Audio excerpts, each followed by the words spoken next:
Je suis Rosemary Ovaga-Opa, je suis présidente de l'association Enfneria Mwana Entrepreneur.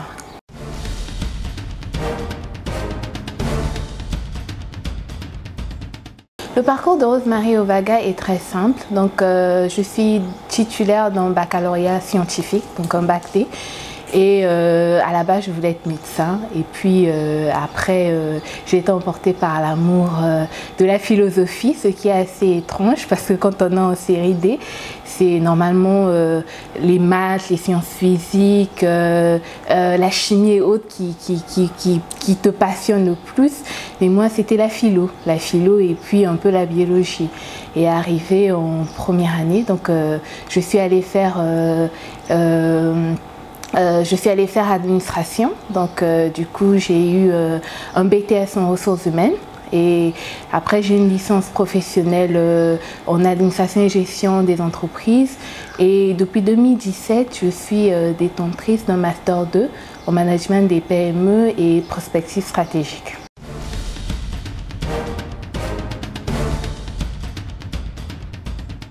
C'était pas si facile parce que quand j'ai eu ma licence, j'ai voulu avoir une expérience professionnelle. C'est vrai que depuis toute petite, j'ai eu à faire mes stages à la clinique médicale Sécurec chez mon père. Donc je suis passée dans tous les services et quand je suis arrivée en licence, je me suis dit que je voulais aller découvrir un autre monde, un autre univers. Et je suis arrivée dans une fondation où j'ai commencé mon stage en année licence. Et je remercie beaucoup cette fondation parce qu'elle m'a permis de jumeler les deux. Donc du coup, j'ai fait école-emploi jusqu'à ce que je suis arrivée en année de master. C'était pas très facile parce que quand on arrive en master, vous devez présenter une thèse, donc votre thème de mémoire, vous devez faire des recherches, avoir beaucoup de temps.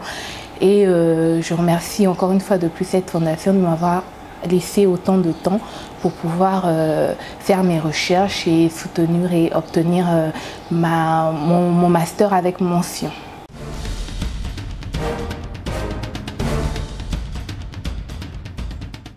C'est pas très facile, comme je disais, parce que en gros, tu as signé un contrat et l'employeur il attend de toi que tu donnes le meilleur rendement de toi et que tu puisses être compétente dans ce pourquoi au fait on te paye.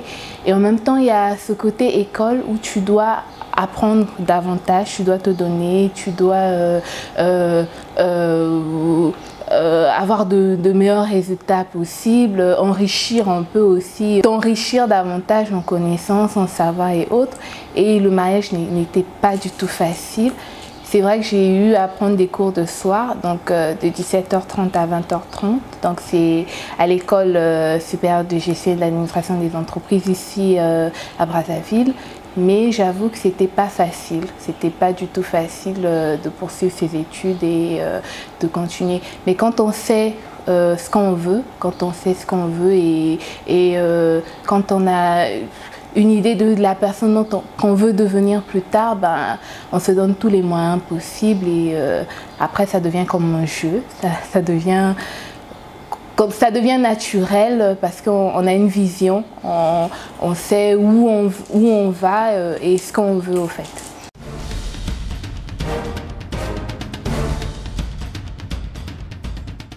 Enfneria Mwana Entrepreneur est une association orientée vers l'éveil des qualités entrepreneuriales chez les enfants. Enfneria est né de mon thème de mémoire, donc c'était la culture entrepreneuriale dans l'enseignement primaire au Congo. Donc j'étais en binôme avec une de mes collaboratrices qui est aussi membre d'Enfneria. Et nous avons eu à expérimenter cette méthode dans une école primaire à Madjibou. Donc au regard de cette expérience et de différentes questions soulevées par le jury, et on s'est dit pourquoi s'arrêter là et pourquoi ne pas élargir. Donc le but c'est vraiment que dès le bas âge, que l'enfant congolais puisse s'entreprendre. Donc c'est une entreprise de soi, donc développer les valeurs comme la confiance en soi, la créativité et autres. Et aussi entreprendre, donc c'est identifier un problème dans son environnement immédiat. Généralement c'est l'école, et aussi trouver comment répondre à ce besoin. Donc c'est entreprendre depuis le bas âge, développer l'esprit d'entreprendre, donc esprit entrepreneurial, et aussi l'innovation. L'innovation, c'est apporter quelque chose de nouveau, cette petite créativité et autres.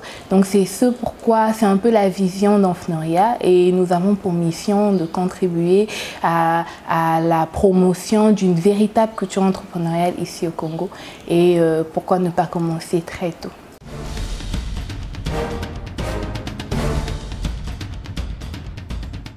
Notre cible, ce sont les enfants âgés de 8 à 15 ans, parce qu'à cet âge, l'enfant a déjà un esprit assez ouvert. L'enfant se questionne un peu sur son avenir, sur son rôle à jouer dans la société, sur son parcours plus tard et autres. Donc pour nous, c'est vraiment la cible idéale. C'est vraiment d'emmener l'enfant à se découvrir lui-même, et aussi à se dire que peu importe l'âge, on peut toujours apporter quelque chose dans sa communauté. Et aussi, notre particularité, c'est vraiment développer le leadership de service chez les enfants. Se dire que quand tu fais quelque chose, tu le fais pour toi, mais tu le fais aussi pour tes collègues, pour les personnes qui t'entourent, pour tes amis et autres. Et vous le découvrirez dans les différents projets que les enfants mettent en œuvre.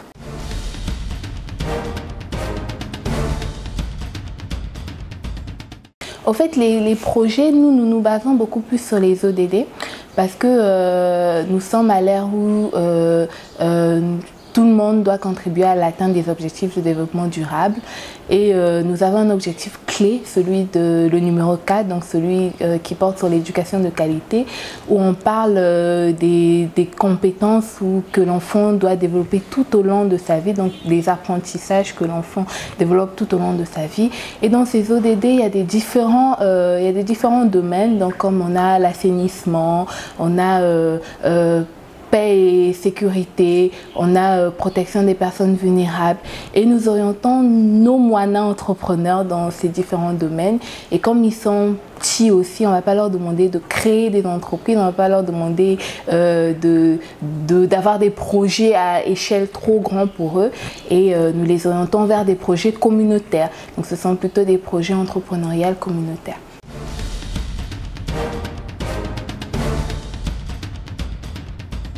La culture entrepreneuriale, c'est une très bonne question, parce que quand on parle de culture, c'est pas une recette miracle, en fait. C'est quelque chose qui s'étale dans le temps.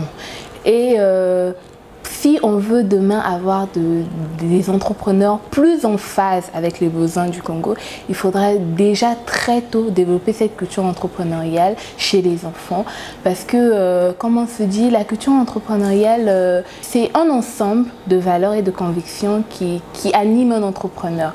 Ce n'est pas forcément l'entrepreneuriat, c'est un ensemble de convictions, comme je disais, de valeurs qui animent un entrepreneur. Et en ce moment, quand on parle d'entrepreneuriat, on oublie très peu l'entrepreneur. L'entrepreneur, c'est cette personne créatrice, cette personne qui prend des risques, cette personne qui a des valeurs. Et ce sont ces valeurs qui animent cet entrepreneur, qui l'emmènent à s'affirmer en quelque sorte dans la société. Et développer vraiment cette culture d'entrepreneuriat chez les enfants, c'est vraiment développer très tôt ces valeurs, comme nous l'avons dit, la confiance en soi, la créativité, l'esprit d'équipe, la solidarité. Mais nous ne pouvons pas venir parler de culture entrepreneuriale à un enfant. Et la culture entrepreneuriale se développe à travers des projets. Donc du coup, ce que nous faisons, c'est que quand nous allons à l'école, nous demandons aux enfants d'observer leur environnement, de déceler des problèmes et de trouver les solutions à ces problèmes. Et cette solution, c'est le projet entrepreneurial. Et en travaillant sur ce projet, en réalisant, en concevant ce projet, ils développent ces valeurs-là.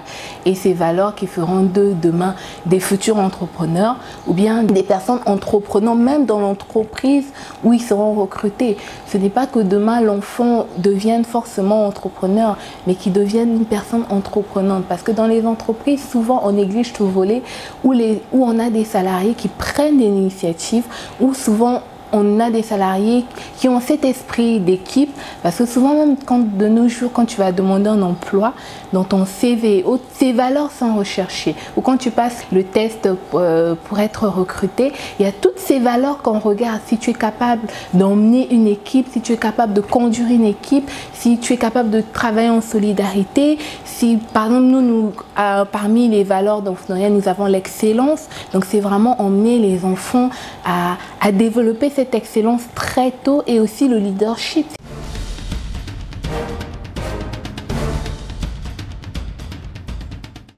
Je dirais excellente, parce que en gros c'est différent de l'école. Quand on en a un enfant, on impose à un enfant un devoir à faire, mais là c'est l'inverse, c'est l'enfant qui est au centre au fait. Et le maître, comme je dirais, nous sommes comme des guides. Donc l'idée vient de l'enfant, le projet vient de l'enfant. Il est certes accompagné, appuyé par des coachs, mais c'est lui qui est le réalisateur, l'initiateur et le producteur de ce projet. Donc l'enfant est plus qu'engagé. Il m'est arrivé des jours où souvent j'oubliais que j'avais rendez-vous avec des enfants parce qu'ils viennent tous les samedis. Mais je vois, on frappe, on me dit « Madame Rose, on est là, il faut qu'on travaille sur notre projet ». Les enfants sont engagés. Et ce qu'on oublie, c'est que les enfants, en fait, ils développent plusieurs valeurs en même temps. Et en même temps, ils intègrent plusieurs matières qu'ils font à l'école. Il y a le français, il y a les maths, il y a autres. Et comme je disais, comme dans une équipe, chacun a un rôle. Donc nous avons les calculateurs, donc c'est souvent des enfants qui sont bons en maths, ils se retrouvent, donc c'est eux qui font le petit budget de leur projet. Nous avons les gardiens du phare, c'est la logistique, donc les enfants qui sont un peu ordonnés, un peu rangés, donc c'est eux qui ont un nœud un peu sur tout le projet. Et nous avons ce qu'on appelle les petits lutins, ce sont un peu les intellos de la classe, ceux qui ont un peu des idées, qui aident à la recherche pour leur projet.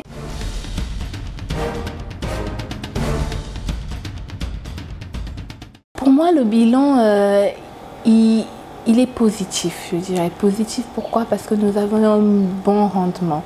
Nous avons, en 2018, lancé notre premier salon, donc la première édition du Salon de l'entrepreneuriat et de l'innovation pour enfants, où nous avons eu à élire le meilleur projet innovant en milieu scolaire. Nous avons, s'il s'agissait de la source amicale de La Fontaine, et il y avait 4 autres projets. Donc on avait agroécole, des projets qui étaient portés sur l'agriculture.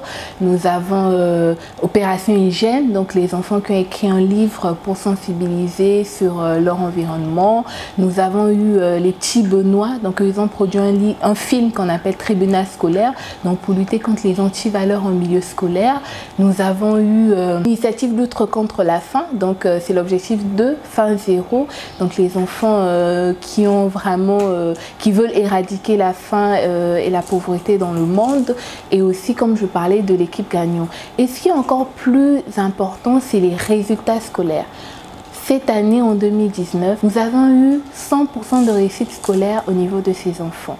Par exemple, quand je parle de source amicale de La Fontaine, tous ces enfants étaient en 3e et tous ont eu leur BPC. Moi, je parle de initiative lutte contre la faim, ils étaient au CEM2, ils ont tous eu leur CEP. Et tous ces enfants qui étaient à 4 de moyenne sont passés à 5 de moyenne. C'est un exemple, en fait. Je ne dirais pas qu'ils avaient 4 de moyenne, mais on a eu une évolution, même dans la façon de voir les choses, la réflexion.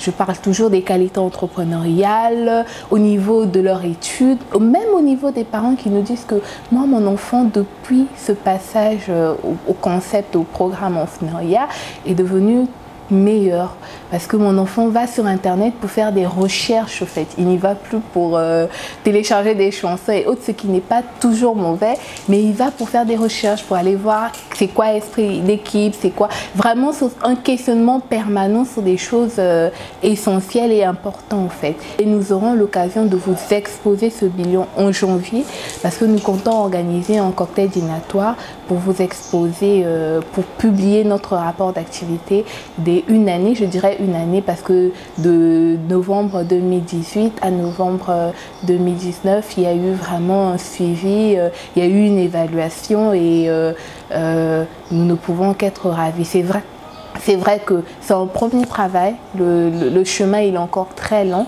nous sommes encore à notre premier pas, on espère pouvoir aller plus loin et j'espère qu'ensemble nous irons encore plus loin.